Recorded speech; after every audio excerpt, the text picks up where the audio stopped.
is a hard reset coming into happy Lunar New Year, coming off the heels, February 18th, 2026. Another off the record on the rocks with my good friend, Mr. Ankarino Lara. It does feel like a hard reset. It feels like whatever messiness happened in January, whatever fix was in after Martin Luther King Day, all of those things getting shook out here in the first few hours of the new year, the new Lunar New Year. We also had Fat Tuesday. We had the fire eclipse. We had Ramadan. We've got Ash Wednesday. I mean, it is just the amalgamation, the intersection of all these things happening for once in, what did they say? This is the first time in 67 years, the year of the fire horse. How's it going on your side? I mean, I feel like I just had a religious awakening hearing you talk. It is here. This is I'm gonna go like this. See, I can see the future. I have my little snail eyes.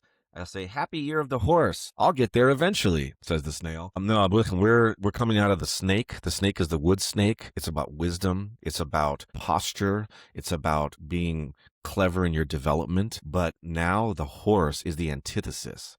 It's coming out of the stable.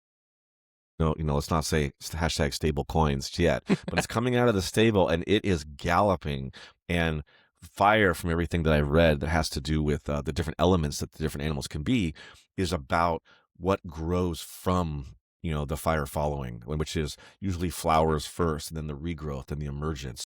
As we kick off the second half of the decade, I think the fire horse is a really appropriate moniker. It's an appropriate mascot. I think we all feel with the kind of energy at the precipice of so many shoes to drop, waiting, everyone with their bated breath on what will be said, what will the regulation include, what will the act have in it, who will be happy, who will be left on the sidelines, will everyone be made whole? And I think that if you look at the moves of everyone else that you didn't mention, the luminaries and the heads of companies, they are building and amassing even deeper and bigger war chests in this nice, calm, quiet period before the formal announcements come. And I think it's all like coming to a crescendo, like you say. I think we're seeing it, and it's got to be before May, right? Because I got to buy in May and then I got to go away. So I think it's got to be by mid-April. And you know what happens in mid-April? If you don't have your taxes lined up, would be an interesting time to kind of see that. I don't know about before spring break, maybe after. I don't know. What are you thinking on Clarity Act? Where are you at on the timing of that? Well, I always like to bring things back to the regulators, and I think to rewind here after MLK weekend, the sheer chaos coming out of Davos, all of these luminaries getting over their Swiss hangover. February is sort of like, and we joked about it here, but this nice compartmentalized 4-week Sunday to Sunday.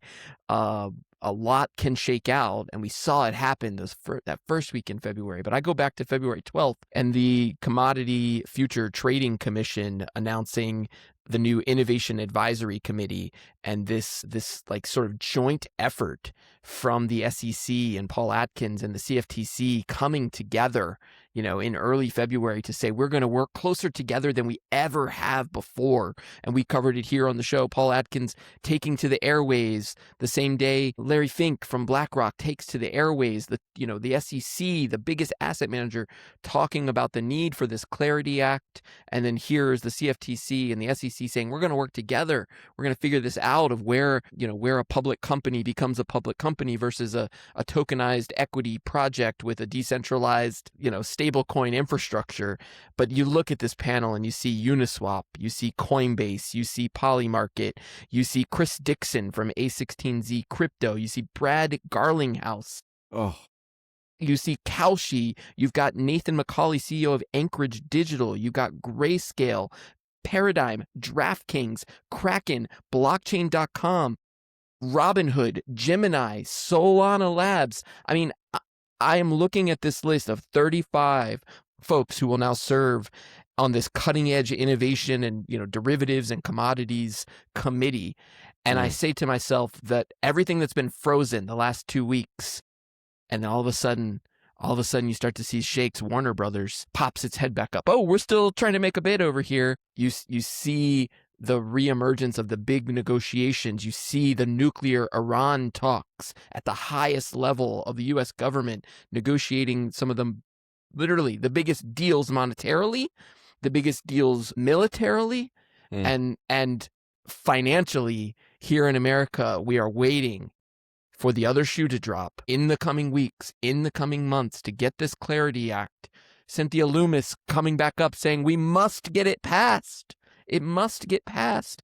The SEC saying it has to happen. Coinbase saying, forget the yield with the banks, like putting a flag in the sand and saying that this is good for America. This is good for competition. And meanwhile, Michael Saylor is buying bags during the dip. So whatever's going to happen, as the Clarity Act comes to fruition, everyone else is getting their chess pieces in order. They're getting their moves together. What are they going to be able to launch? How quickly can they stand up new derivative products, new tokenized projects? How quickly can they distribute these new digital tokens into the hands of retail investors across Kalshi and DraftKings and Solana foundations and ETFs? Let's go. Let's go. And also, first observation, that, and very well said, that really, I think, encapsulates the zeitgeist of what is happening as the Firehorse year kicks off. First observation. Horses are out of the gate. Horses are out of the gate, but how did Uniswap and Anchorage get in that list? I haven't heard about Uniswap in forever. I mean, they're OG, but that's an interesting one. Everybody else on that list, the other 22 of them or whatever, are known quantities. But Anchorage, is Anchorage digital? They some kind of a holding company that's investing in other companies? Or they actually have a product? That would be my first question. Talk about them like never leaving the chat. They didn't enter the chat. They've been like sleeping AFK. They've just been like slumped over, wondering what the hell happened with their cross blockchain swaps or their whatever they're trying to do. Subatomic swaps or whatever. That to me is a really strange one. But also, I want to go on for something for just a second, because you said Anchorage Digital, and I will give a shout out to Corbin Page here in DC. I spoke on a panel at DC Startup and Tech Week with Corbin back when he was at Consensus. He is now the product lead over at Anchorage Digital, and I was reading his bio the other day, launching and scaling the genius stablecoins you know and love from Athena, Tether, Western Union, and more. So the stablecoin products from Anchorage Digital, helping to facilitate the he's even calling them the genius stablecoins, the ones that Genius Act enabled. No shade to Corbin. I apologize in advance to Corbin for dissing Anchorage, only because I hadn't heard what they do. But that actually does bring me to my second point of feedback, which is all we've been hearing is that the horses are out of the stable, but the stable coin discussion is what's holding them back. It's got the reins pulling them back. So is that true? Because you and I both know, after doing this for as many years as we have, whatever it is that everyone is constantly repeating and saying is often a distraction for something else, right? Everything from, human traffickers use Bitcoin, right? I saw that one today pop up. Again, right? Or to de-dollarization is the number one enemy of the United States. Or whatever. You have these like little pithy kind of throwaway but big statements. And right now it's everyone pounding the table. You rattle them all off, from Armstrong to Horowitz. Everybody's saying, no, pass the Clarity Act, pass the Clarity Act. We're all in agreement. But they're saying, hold those reins. Woo-hoo-hoo. We got to figure out this stablecoin issue. And I feel like someone just flew a spy balloon again over our country, and it just has a big stablecoin, trail logo, and we're all supposed to be looking up and pointing, going, yeah, that's what's the problem. What? Let's fix that. It seems to me that every single person that you just named knows exactly what's going to be in the Clarity Act. They have not just moved their chess pieces and set them all up. They're already playing the game in a private little VIP area that we can't even see. And as soon as this thing drops, there will be press release after press release of all the new derivative products and new platforms and new rules that are going to be ready to go. That's going to happen that night at 5 p.m. as soon as they announce that. So I just don't buy any of this that we're being held up for stablecoins. That to me is the biggest Trojan horse. Well, the biggest Trojan fire horse. I mean, well said in terms of the stable coins being the issue, holding back this Clarity Act, holding those reins back. I think you're right. And I think the product innovation that we're going to see, and here's a good prediction as you're still in the first quarter here of 2026, but I think a focus in on privacy-based stablecoins, like stablecoins with, quote, privacy built in. And how does that start to show up? Enters AI. AI enters the chat here, because if I can have multiple layers of agents deploying my stablecoins for me, I bet I can probably use something that looks a little bit similar to Tornado Cash from the other side to obfuscate my own transactions far enough and encrypted enough that nobody would ever be able to trace it back, and fragmented enough and decentralized enough and private enough to meet whatever rule is going to show up in that Clarity Act, that these stablecoins are going to have privacy baked in as part of the legislation, that these tokens, and some of them can and likely will be used in, a surveillance manner. There's no doubt that if you're participating in a Solana ecosystem and the on and off ramp there, that, there's probably data that is making its way back to, the original founding team, no doubt about it. But there will likely be other products or wallets from each of those companies that, again, I think about the way Tornado purport Cash some level of privacy on a public blockchain. I mean, you're not wrong, right? Because there's already this rhetoric coming out of the DOJ. It might have even been Pam Bondi who was talking about it. There was some amount of crypto that was seized, that was illegally acquired or whatever. And the quote was something to the effect of, these criminals are a bunch of dopes. I mean, I'm editorializing. These criminals are a bunch of dopes because blockchain cryptocurrency is some of the easiest value for us to track as a bureau.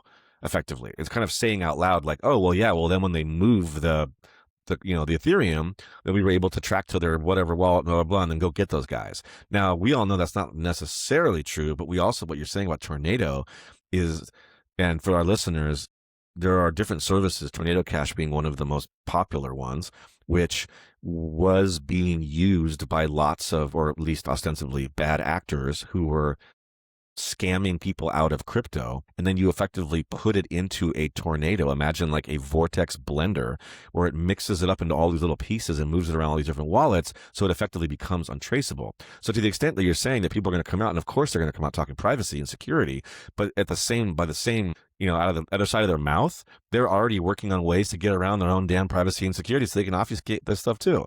The counterfeiters are going to be chasing the printing machine. So I think this is a really interesting one to watch. I wrote this one down. It's a good prediction. I think that there's a lot more products to come out of that innovation. I do think that the hold here has to do with some of these other negotiations that have to take place, to be able to roll out the Clarity Act and be able to stand up this new market structure. I mean, it's literally, that's the other nickname for the bill, this market structure bill. It simply is going to provide the rails, the regulatory rails for these new systems to be built on. Some of these new systems built on public blockchains are going to continue operating just like they always have, but they'll no longer have the fear of being sued by the SEC as an unregistered security. And then there will be other new market structures and business structures and economic structures that get stood up that will bake privacy in, and they will go in a different direction of how they collect funding and how they distribute yield and whether or not they get considered, publicly traded company and have to publicly disclose information or not. Hence that important partnership, only announced February 12th by the SEC and the CFTC, is because they are in some ways acknowledging there's going to be stuff we've not seen before, stuff that literally was not possible for businesses, builders, operators, founders, anyone in the investment world to do before. You want to go raise a family and funds cash and act, as a VC firm. and collect that cash. Before, there was all kinds of licenses and regulations and SPACs and all these different vehicles that you could use to go do that kind of action. Now there's going to be a whole new way of doing that, of tokenizing a business or fractionalizing ownership or collecting and redistributing value amongst a network of agents and humans. And we got to get to agents. I don't know where the bridge in here and all of this is. Let me just bridge back a little, because I think what you just said is that we're seeing, it's kind of a little bit back to the future, right? Let's just rewind to Web 1. And if, the internet is like the blockchain, of today, right? Of the internet of yesterday is like the blockchain of today. It's the new technology, the new system, the new foundation. And what had to spring from that? Well, a whole bunch of new businesses, a whole bunch of new regulations. What can and can't you do on the internet? When I go to a website, when I go to a web page or a website, like today, I'm going to go to an agent who's going to go do something. There are these parallels. I actually need something to be more secure. Why? Well, I'm the Bank of America. Oh, then we have something that's not called internet. We have something that's called intranet. We have a private obfuscated version of the internet that's just for you. I have a private obfuscated version of a blockchain that's just for us. You're just seeing them go back to the old playbook. Very simple. All the pieces are still there. There's still a technology platform. There's still a need for public and private. There's a need for humans or users to interact. In fact, your web browser has an user agent that is how you describe where you are and what you do. Well, now the agent is going to go off and do that. You'll have a plurality of them. There's still going to be APIs. There's still going to be sockets. There's still going to be IT departments sending you outdated and prolonged spreadsheet questionnaires about your SOC 2 report and your ISO 2000 blah, blah, blah, that literally is out of date the day you submit it. And all the same layer of bureaucracy that's coming, because guess what? The SEC and the CFTC are working together closer than ever before. Hey, by the way, they've never worked together. They always were church and state. And now we're saying this is black, this is white, but we know something's coming that's going to be gray. And so we're going to partner on this one, guys. And it literally to all of their benefit, because they're just going to look at something and say, what does it look like? Looks like a duck. What does it do? It barks. Okay, throw it in the middle. We'll both manage it. It's going to be a wild time of everyone tug-of-warring new products big time. Love that we're on it, of like, we're just calling it exactly where it is in its own maturity, of if it's, it's not black, it's not white, it's right in the middle. And one of the text exchanges we had where it was, I said, so weird, everyone seems to be ready, but this was from the NCUA.gov. That's the National Credit Union Association, not to be forgotten in all of this. The NCUA putting out its own announcement on February 11th. Weirdly, the day before the CFTC and the SEC announced their whole joint partnership, they announced a rule for permitted payment stablecoin issuer applications. So every little detail, every T gets crossed, every I gets dotted. Not to be forgotten, the National Credit Union Association talking about stablecoin issuer application. So how does a member-owned bank, in this case a credit union, issue or allow its members to issue derivative tokens or stablecoins? If you open a business account and you want to take out your loan in USDC, the credit union's way of regulating that, the rules on how their rails are going to work, are a little bit different than a bank because of who owns the assets, because of how they are structured as a member-owned nonprofit. All of this to me feels like everybody is ready. Everyone's waiting in the wings, and now back to these high-stake negotiations. The talks, I sent you a couple of the Polymarkets talking about, strikes and military actions on Iran. I think it's very interesting that you saw just this week the news about Anthropic drawing what was likely some sort of effective altruism line. Nobody's going to call it that, but seemed like it to me that Anthropic's use in the Maduro. And this story coming out about how the Pentagon had used AI, but there was maybe some discussion about how far you could take the LLM, how far you could take the artificial intelligence into these military decisions. We already saw this one play out with China. This deal already got signed last year, right? That the Trump administration and Xi Jinping already decided how far they were going to let the AI go when it came to nuclear weapons between the US and China. And now here we are in 2026 negotiating what is likely a similarly structured deal with Iran. And who is at the table but Jared Kushner, to make this deal come to life. And it to me is very much interrelated with how we negotiated, what we give and take with artificial intelligence, what we give and take within our financial markets, what we give and take within our physical trade, and what we give and take within our military operations. And those deals coming out of Davos are getting signed. Let's not forget that this isn't new.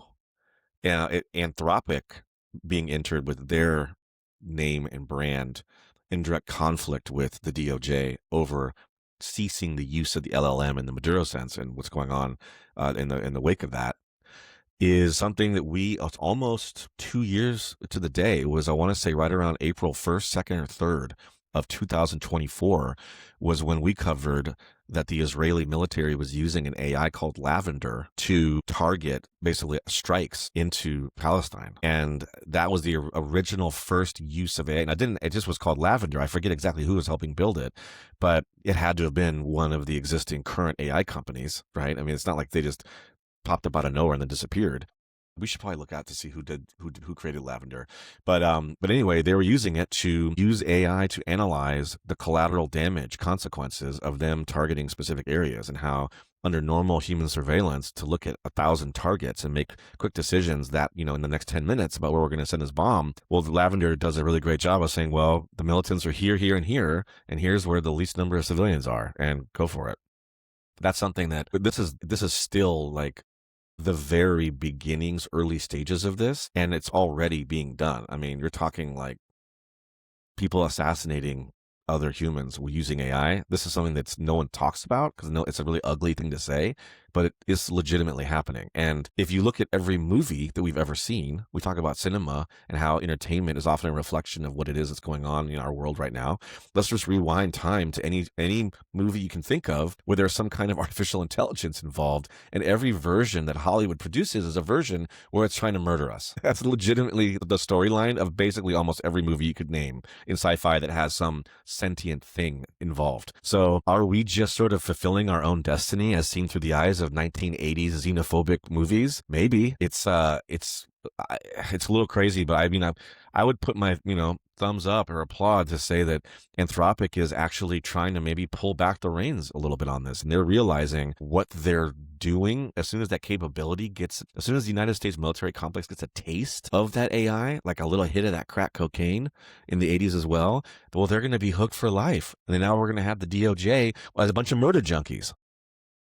It is a wild time to think, and I just I don't know where to go with this. I think it's a hard place to come back from. Well, in a world where we're trying to figure out what's true, there's also what's fair. And, when you start to think about international diplomacy and the way these deals get brokered, it's why I think I pull in all these threads of it's not just the military application that gets sort of negotiated. It's all these other things that get literally traded, that get negotiated. And in a negotiation, there are trade-offs. But sometimes in this case, it's how far do we take the AI? Literally, how fair are we going to allow it to be, even when we're using it for military purposes, like to pre-negotiate that, like whatever the blast radius is going to be that the AI can set, its aperture, it's the aperture of the blast. That's good. I like that. But in some ways, like, right, the AI is going to be smart. And here, now I'm getting to a whole nother place, because I heard some of this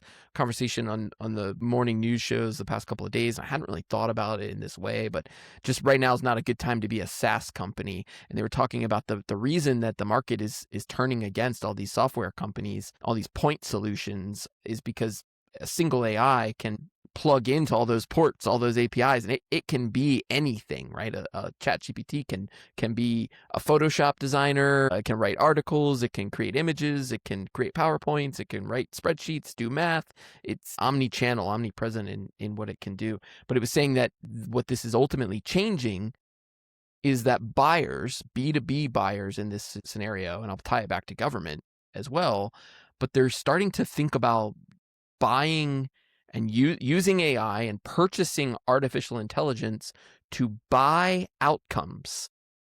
You may know exactly where I'm going with this, but what they're talking about is you're no longer where you're going. As I'm sure you can, but you got to come at it from a couple of ways. The first way you got to think about this in buying outcomes is I would buy Microsoft Office, but I would have to go create the PowerPoint and write the document and put the numbers into the Excel. But I buy AI as a B2B buyer, as a purchaser. I'm going to buy an AI model to do the math for me. The outcome I want is my profit and loss report.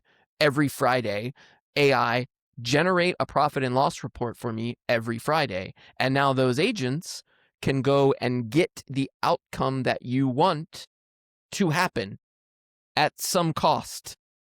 Some may cost more than others, depending on which model you use. But you're no longer paying for the tool. You're immediately flipping the purchasing decision to the outcome, which in B2B sales was always how you try to position the value proposition of if you buy this software and use it, you will have this outcome. But now that part of you using it, I don't need you to use it. You buy it, you get the outcome. AI can now deliver a one-to-one result with tokens in, tokens out. What is it you want to buy? Delivers literally the ends, whereas before we were delivering the means. And now pull that all the way through, not just from a B2B, now's a bad time to be a software company and all their stocks are tanking because no one wants to buy them because AI is going to be able to allow me to buy outcomes. But isn't that what the military application is going to be as well?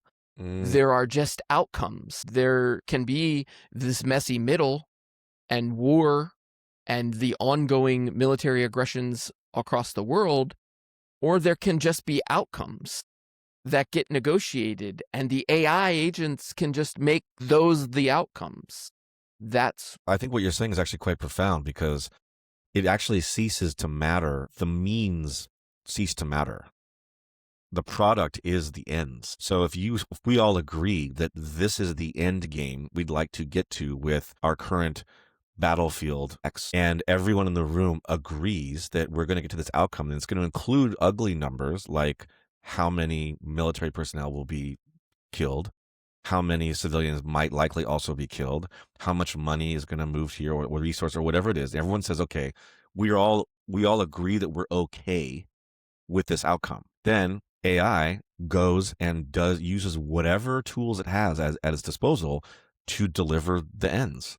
And in a weird way, what you're describing to me is that, we know in the trenches, World War I, your bullets are gone. You got a bayonet. It's cold. You got to get out of the trench and go across the snow. You haven't slept in days. You're like 17 because you lied on your thing. And then you're going to drop into the next trench and just start knifing people with your bayonet while you're hyperventilating and freaking out with mud on your face and everything else. Then it gets to a point a little bit later where we're going to have a little Gatling gun at the top of the trench. And we're going to go tung, tung, tung, tung, tung, tung. And then there's airplane. And then we got kids wearing visors flying drones from a room in Chicago somewhere over halfway across the world. And we've used the technology to disintermediate our own morality. We've found a way to make it so that we don't feel remorse.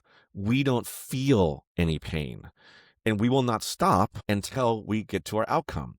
And if you now say, well, the AI is going to solve all the means, and we don't even have to know how we got to the outcome. We just know that we agreed on the outcome, and then we got to it. So from a moral standpoint, and from just managing your own conscience and having to wake up in the morning, look yourself in the mirror, and start crying because you remember that kid's face you knifed in the trench, no. There's none of that. You saw a dope PowerPoint slide that said where we were headed and everyone signed on the thing and you went home and had Christmas dinner. And then some guy got dragged out of bed and put in the jail in Miami. And you didn't have to know about it or even how it went down. All you have to know is how to whisper to enough of your friends to make a boatload of cash on some Polymarket, and Kalshi bets, which because the outcome was the only thing that mattered. And if you want to profit on it, you can. Where is your morality today? Are you broke and need some money? You may want to bet on an outcome that you're generally not for, but maybe you're also not against it enough. Again, that disintermediation of our own human emotions and feelings is exactly what the critics of AI are saying is the problem that's going to end up poisoning humanity. I don't know. That's quite a journey to have just gone on there in 30 minutes. But I think it's why the need for humanity. I think it's why we covered Helen Toner from OpenAI and her famous exit around effective altruism. I think it's why we often weave in these stories of technology and war and Palantir and surveillance state and governments and the privatization of these technologies and what this TikTok, changing in ownership meant ultimately for the government's ability to use those memes to control what the outcomes are, to control people's emotions and their feelings. And I think that is where people should be paying attention. The AI is going to show up in your Instagram feed. It's not going to look like the way you think it's going to look like. It's the mass programming of the outcome. And you started to hear some of these things, the Elons and Peter Thiel's talking about how this is happening and how the phone is controlling it. And we may have even covered a little bit on last show, like there's a backlash to that of people looking for dumb phones and running in the opposite direction of social media and looking for these decentralized social networks, which are also already in place, ready for that time if there happens to be a mass exodus. And it does feel the energy here in the new Lunar New Year, Fat Tuesday, Ramadan, Ash Wednesday. Carnival. It's Carnival right now. Full season. Yeah, exactly. It feels like the horse is out of the gate. The stable coins are going to get their bearings. Everyone's going to get in a line and start running to the finish line around the corners of this racetrack. It might be a little shaky here at first, but the order of these horses, the horse race has been decided. The ending has already been bet on, and whoever is going to win this Warner Brothers bet is going to be the biggest bet ever in the history of mankind. Once again, this will be the second time we've said that in as many months. More money will change hands than has ever changed hands ever before in the history of humanity when this merger happens, whoever ends up victorious. But there's a reason it went quiet for a few weeks. There's a reason that it came back up right now. There's a reason that it's at the top of the, and with all the craziness in the political sphere, Epstein files galore, AI, what's real, what's fake, these images that are appearing in the feeds. The thing I come back to is nobody is talking about Maduro. We seized a president right out of, his home, a legitimately elected president, and it's just gone quiet, not even breaking through the news. Just bury it.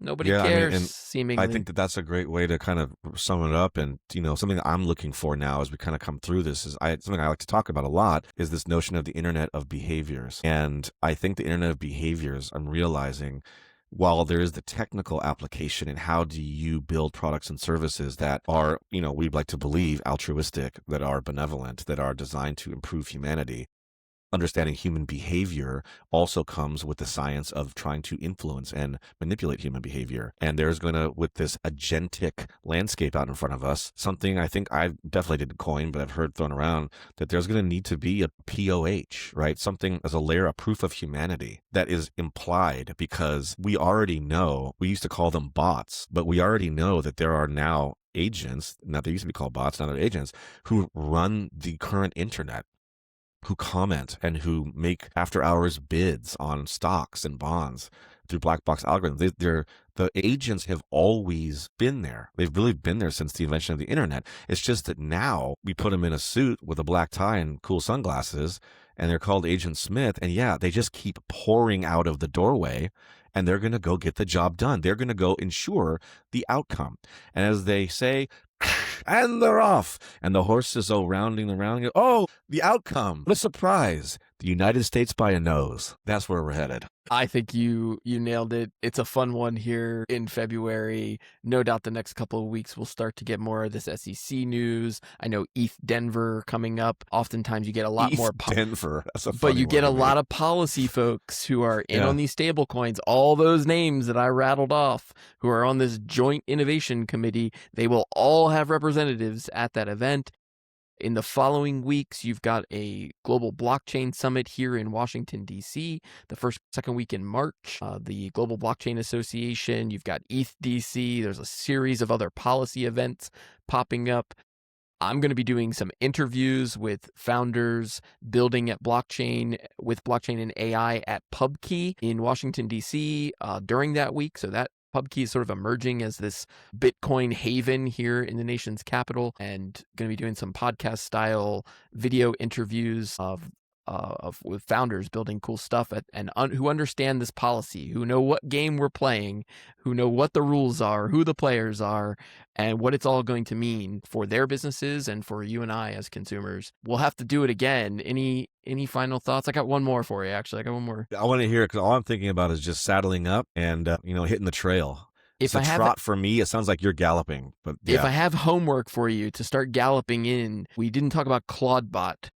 Claudebot, then Moltbot, and then within 3 weeks of being created as an open source code project in GitHub, getting acquired by Sam Altman and OpenAI. I've gone down the Claudebot rabbit hole a little bit. It is why perhaps people are running to buy Mac Minis when you start to think about the agentic capabilities of this tool, this new AI tool that is not just a bot, but is an agent and can function as basically its own employee or set of employees that you can now go and give tasks as though it were a virtual assistant, a virtual agent bot to go and do things for me and come back with outcomes. And love it. What does that mean when all of that is unleashed into the hands of individual users who can now go and create their own armies of agents to do their work, to create value, and to find and create outcomes? I think that's going to continue to be a theme. Love it. We'll do it again next week. Any closing thoughts? No, I'll talk to you next week. I mean, look, accumulate. Everything's on sale. People talk about the price of Bitcoin being so down, can't break through 70K. It's going to break through 70K, and everything else will be pulled up with it. You got. I mean, we're at the precipice, like I said. It's an image. We're standing at the edge of a precipice, the corner of a cliff, and we're waiting. We're a high diver. We're a hang glider. We're standing there and we're going to jump, and we're either going to go falling to our death or we're going to soar. And all that we need is the right amount of messaging and regulation and government official everything. And suddenly you'll see in our beautiful new hang gliding gear, we just fly off and soar. And if you're Elon, you have a rocket pack on the back of yours because you got to go set up shop on the moon because you already know where it's headed. So final thoughts for me is accumulate as much as you can because, it's going to start to rip. It's going to start to rip this year, just like the Fire Horse. Let's go, Fire Horse. We'll do it again next week. Talk to you soon. Peace. Bye-bye.